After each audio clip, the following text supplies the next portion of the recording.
Selamat malam, salam sejahtera. Terima kasih karena bersama dengan saya di Nazilin Unity Channel. Disangka Perikatan Nasional akan mampu menang pada PRU 16 akan datang.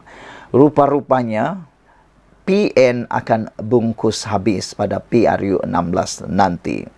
Ini apabila seorang pemimpin daripada amanah, yaitu Khalid Abdul Samad, menjangkakan, meramalkan dan menegaskan PN akan bungkus dalam PRU 16 jika PH dan BN kekal bekerja sama. Secara pribadi saya melihat ada kebenaran kepada apa yang dikatakan oleh Khalid Abdul Samad ini.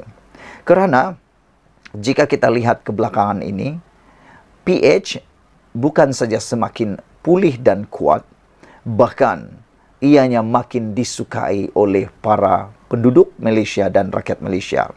Bahkan kalau selama ini ada pengundi yang di atas pagar, kini mula menunjukkan minat kepada Pakatan Harapan.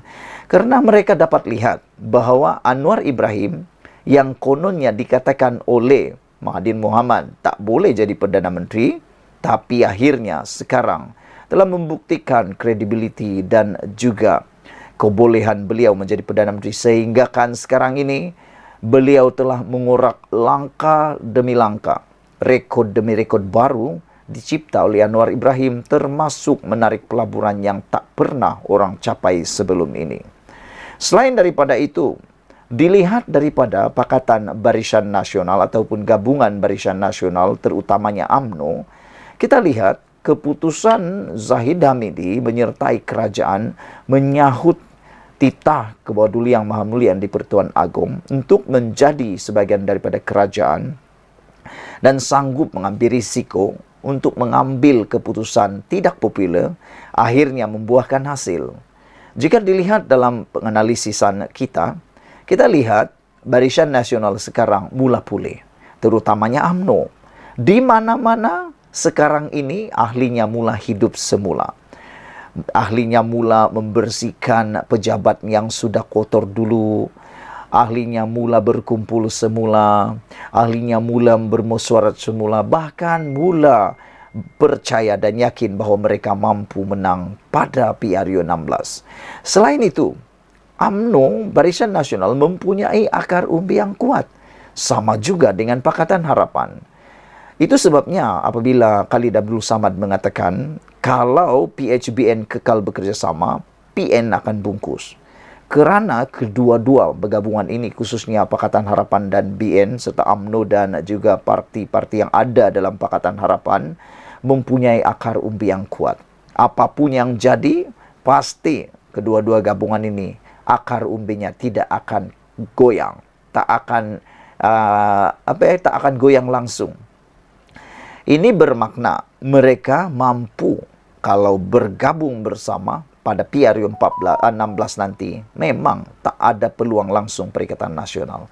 Dilihat pula dalam Perikatan Nasional, khususnya Parti Bersatu, kita dapat lihat Parti Bersatu tidak mempunyai akar umbi sekuat parti-parti yang ada di Barisan Nasional juga di Pakatan Harapan. Kebanyakan akar umbi Parti Bersatu sebenarnya datang daripada PAS. Kalau tidak ada PAS, boleh dilihat Bersatu mempunyai kelemahan yang sangat besar, iaitu kekurangan akar umbi. Dapat dilihat dalam PRN 6 buah negeri baru-baru ini, termasuklah pilihan raya di Simpang Jeram dan juga di Pulai Johor. Dapat dilihat, kalau bukan PAS yang bergerak ataupun ada juga bergerak daripada parti-parti lain, tetapi lebih banyak digerakkan oleh ahli-ahli atau akar umbi PAS. Lihat saja, banyak kemenangan dicipta oleh PAS. Kalau dilihat dan dinilai pula, kebanyakan kemenangan yang dicapai oleh Perikatan Nasional dalam PRU 15 adalah dimiliki oleh parti PAS. Dan ianya mungkin disebabkan oleh pengaruh PAS, barulah Parti Bersatu menang. Kerana terdapat banyak isu untuk Parti Bersatu, khususnya Parti Bersatu dianggap dicop sebagai parti yang mengkhianat, yang mana telah pun menyebabkan Pakatan Harapan tumbang, kerajaan tumbang, dan telah menyebabkan langkah Sheraton, menyebabkan ketidakstabilan politik pada waktu tersebut. Khalid Abdul Samad mengatakan bahawa sebenarnya PN sedar dalam PRU 16 nanti sekiranya PHBN benar-benar dapat mengukuhkan kerjasama antara sesama ahli dan memahami hikmah gabungan, maka kedua-dua parti ini akan menentukan PN bungkus pada PRU 16 nanti, katanya lagi. Sekian dulu untuk kali ini, jangan lupa tinggalkan komen anda. Apabila Khalid Samad juga mengatakan bahawa sebenarnya PN itu hanya kecoh sana-sini, namun tiada apa yang boleh dicadang atau ditawarkan oleh mereka, kata Abdul Samad. Kemenangan yang PN capai dalam PRU 15 ini akan kita dapat reverse kerana mesej daripada mereka nampak macam tidak ada benda apa-apa. Kecoh sana-sini, kecoh sana, kecoh sini, tapi tak ada apa yang mereka boleh cadang dan tawarkan. Maka mereka adakan perhimpunan pada 16 Oktober lalu untuk menaikkan semangat ahli dan juga relevansi parti. Malangnya, himpunan itu gagal, ujar beliau lagi. Sekian dulu Malaysia kita punya, kita juga sama-sama cintai Malaysiaku. Bye-bye. Selamat petang, salam sejahtera. Terima kasih kerana bersama dengan saya di Nazilin Unity Channel. Ini satu lagi berita daripada PDRM Polis yang mana pasti mengejutkan Perikatan Nasional. Ini sekali lagi, Muhyiddin menghadap polis. Kali ini siasatan selama 3 jam. Kalau sebelum ini siasatannya lebih pendek, kali ini lebih panjang. Apa yang berlaku sebenarnya? Kenapa Muhyiddin dipanggil menghadap polis sekali lagi? Pengerusi Perikatan Nasional PN Muhyiddin Yassin hari ini menghadap polis bagi membantu siasatan berkaitan kes 3R, agama, raja dan kaum. Media melaporkan disiasat di Pejabat Lembaga Pembangunan Pelaburan Malaysia Mida di Kuala Lumpur. Dia hadir pada jam kira-kira pukul 9.15 pagi dan beredar kira-kira jam 12 tengah hari, hampir 3 jam. Anggota Parlimen Pagoh yang juga Presiden Bersatu itu tidak memberikan sebarang kenyataan kepada media. Dia hanya tersenyum dan melambai tangan kepada pemberita yang berkumpul di bangunan itu. Memang sedia maklum, kita memang tahu Muhyiddin Yassin bukan seorang yang penggemar media. Ketika beliau menjadi Perdana Menteri dahulu pun, beliau jarang memberikan sidang media atau apalagi membuat live bersama media. Jadi ini kan pula dengan kesnya, jarang sekali beliau akan membuat jawapan kepada media maupun sidang media. Ketua Polis Negara Nazarudin Hussein sebelum ini dilapor berkata, siasatan berhubung perkara itu dilakukan unit siasatan jenayah terkelas.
Selamat petang, salam sejahtera. Terima kasih kerana bersama dengan saya di Nazilin Unity Channel. Saudara-saudara sekalian, dipetik daripada Malaysia kini, sesuatu perkara yang amat menarik perhatian kita.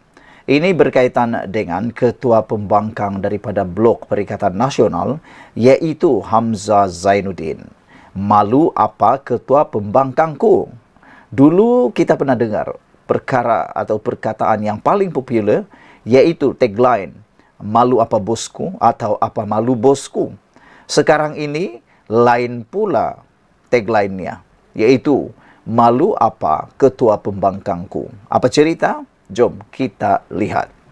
Ahli Majlis Kerja Tertinggi UMNO MKT UMNO Muhammad Puad Zarkasi kesian dengan gelagat ahli Parlimen Perikatan Nasional di Dewan Rakyat beberapa hari lalu yang terjerit-jerit meminta peruntukan daripada kerajaan.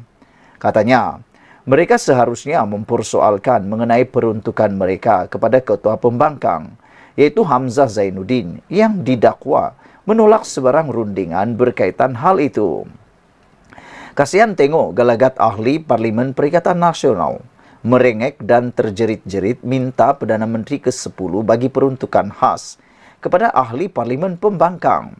Terdedah pekung di dada kerana duit peruntukan mahu digunakan untuk melawat orang mati dan menghadiri majlis perkahwinan, katanya dalam satu hantaran di Facebook. Anwar pada sesi ucapan penggulungan kajian separuh penggar rancangan Malaysia ke-12 mengingatkan pembangkang supaya tidak angkuh dan sombong untuk mendapatkan peruntukan daripada kerajaan.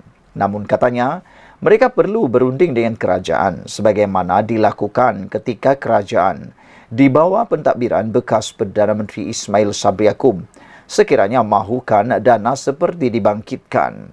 Dahulu ketika Ismail Sabri Yaakob menjadi Perdana Menteri, Anwar tanpa rasa ego, Anwar tanpa mahu rasa malu atau sombong, sanggup untuk berunding dengan Ismail Sabri Yaakob. Ketika itu, Anwar Ibrahim ialah Ketua Pembangkang Blok Pakatan Harapan. Dia sanggup berunding dengan Ismail Sabri Yaakob, membuat MOU, Memorandum Persefahaman, semata-mata untuk mendapatkan peruntukan Parlimen khas itu. Tapi yang menghairankan, mengapa Ketua Pembangkang Perikatan Nasional sekarang, yaitu Hamzah Zainuddin, kelihatan seperti belum memulakan apa-apa langkah untuk membuat MOU ataupun persefahaman untuk mendapatkan peruntukan bagi ahli parlimen tersebut. Namun, kata Anwar Ibrahim, mereka perlu berunding dengan kerajaan sebagaimana yang pernah dilakukan oleh mereka ketika Ismail Sabri Yaakob menjadi Perdana Menteri. Perdana Menteri ke-10, Perdana Menteri Anwar Ibrahim, setuju bagi peruntukan sebenarnya. Kalau anda mendengar bahawa Perdana Menteri kononnya tidak memberi, itu ialah perkara yang salah. Itu adalah perkara yang tak benar. Anwar Ibrahim sanggup memberikan peruntukan dengan syarat perlu berunding dan memenuhi beberapa syarat. Bukankah itu mudah? Buat MOU. Peruntukan setelah berunding dengan Hamzah selaku Ketua Pembangkang. Tetapi Hamzah menolak untuk berunding. Kata Puad sambil menambah, Hamzah semasa menjadi menteri tidak membantah ketika Ismail Sabri Yaakob berunding dengan Anwar. Anwar sebelum ini juga memaklumkan bahawa timbalan Perdana Menteri Fadilah Yusof turut ditugaskan untuk berunding dengan wakil pembangkang berhubung isu pengagihan peruntukan berkenan. Selain itu, 3 ahli Parlimen Perikatan Nasional juga dilantik untuk mengadakan rundingan mengenai jumlah peruntukan yang bakal diterima wakil rakyat pembangkang. Mengulas lanjut, Puad bagaimanapun berkata, dana berkenan tidak seharusnya diberikan terus atau dimasukkan ke akaun pusat khidmat ahli Parlimen Pembangkang. Takut ada yang guna, walahi saya undi PAS. Ahli Parlimen Perikatan Nasional patut tanya Hamzah, kenapa tolak perundingan? Yang penting dapat peruntukan. Malu apa ketua pembangkangku, sindirnya. Sekian dulu untuk kali ini. Jangan lupa tinggalkan komen anda. Sila tekan butang subscribe. Malaysia kita punya. Kita juga sama-sama cintai Malaysiaku. Bye-bye.